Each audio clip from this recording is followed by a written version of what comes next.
Staging two iconic events attended by people from all over the country, we welcome the Woodville Lions Club representing the Tararua district.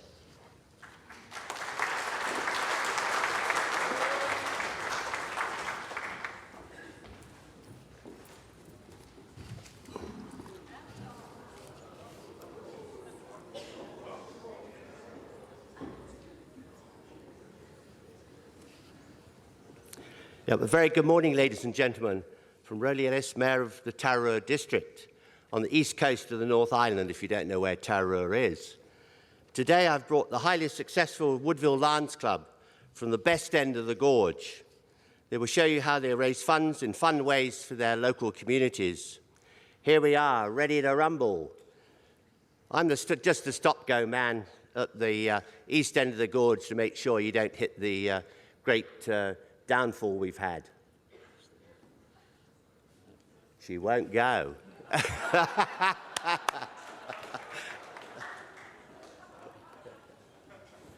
Thank you, Rowley. I joined Woodville Lions Club 23 years ago, and I remember thinking that some of the members were getting a little bit old, grey and wrinkly.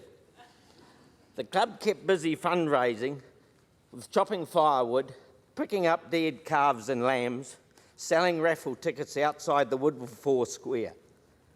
The fundraising was time-consuming, often messy, and filled up most of our weekends. 19 years ago, Clive here had a bright idea, and the Coast to Coast motorcycle ride was born. The ride starts in the morning from Himatangi Beach on the west coast, goes through Woodville for the Christmas parade, and finishes in the afternoon at Akatea Beach on the east coast. The 200-kilometre ride is extremely popular and takes in some of the most stunning scenery in our Tararua district.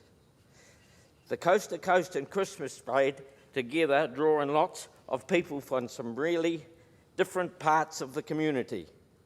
The square in Woodville is crawling with people. You have mums with prams, farmers talking about the weather, kids eating their lollies from Santa, and bikies in leather with beards on their Harleys. It is not a date to miss, and the Coast to Coast has really kept the Woodville Christmas parade alive.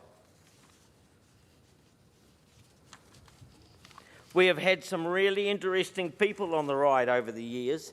The oldest rider now in his mid-70s, and we have had 3 guys that have done the ride all 19 times. One poor bugger has used the same bike 19 years.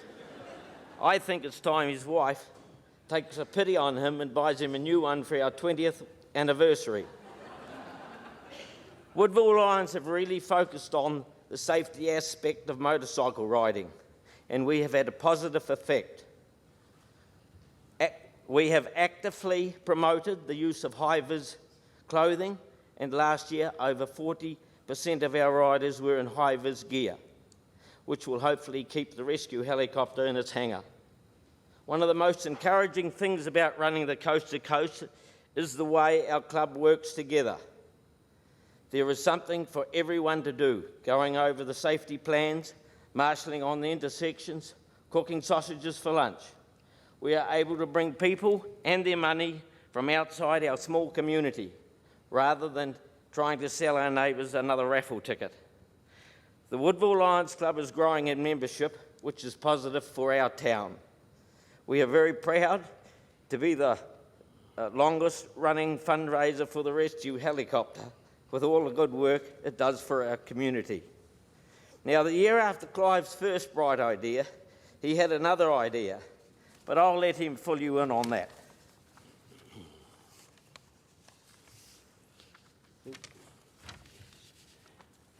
The track and tunnel was first run in 1995. Walking had become a popular pastime, so the track and tunnel seemed an original idea to raise some money for our club.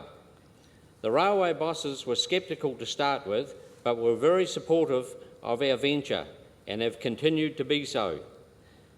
This event is very unique in that it runs on a live line, meaning that the trains still need to use the track as well. Also, the Manawatu Gorge has the 3 R's, the road, the river and the rail, making it a very scenic walk.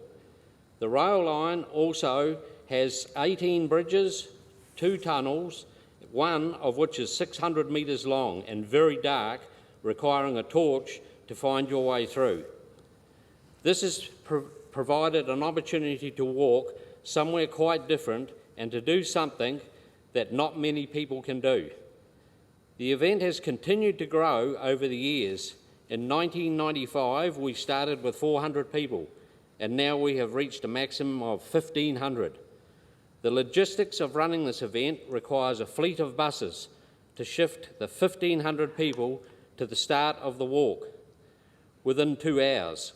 The 8K walk requires many personnel to marshal all the bridges and tunnels. We are also fortunate to have the paramedics from our local fire station involved. The walk is a little challenging with bridges, sleepers and shingle to contend with. We only have a window of 6 hours between trains in which the walk needs to be completed and everyone off the track before it is live again. We have massive sponsorship from Radio Works advertising on our 6 local stations. This is great for getting the word out that the walk is coming up again. This has been a hugely successful fundraiser. We find it to be a win-win situation. The Lions enjoy organising it, the walkers have the opportunity to walk the line, and it is outside money coming back into the Woodville community.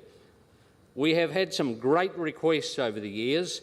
My pick is a chap, now in his 70s, phoning me from Australia, whose steam train in the 1950s broke down in the middle of that long tunnel. Fearing he was going to suffocate should he stay with the train, he jumped out and with his hanky over his nose and mouth, ran for his life. Unfortunately, being a Friday, Jim had his beer money in his pocket and promptly dropped it. His request was that the walkers with their torches, could you please keep an eye out for my 2 and 6?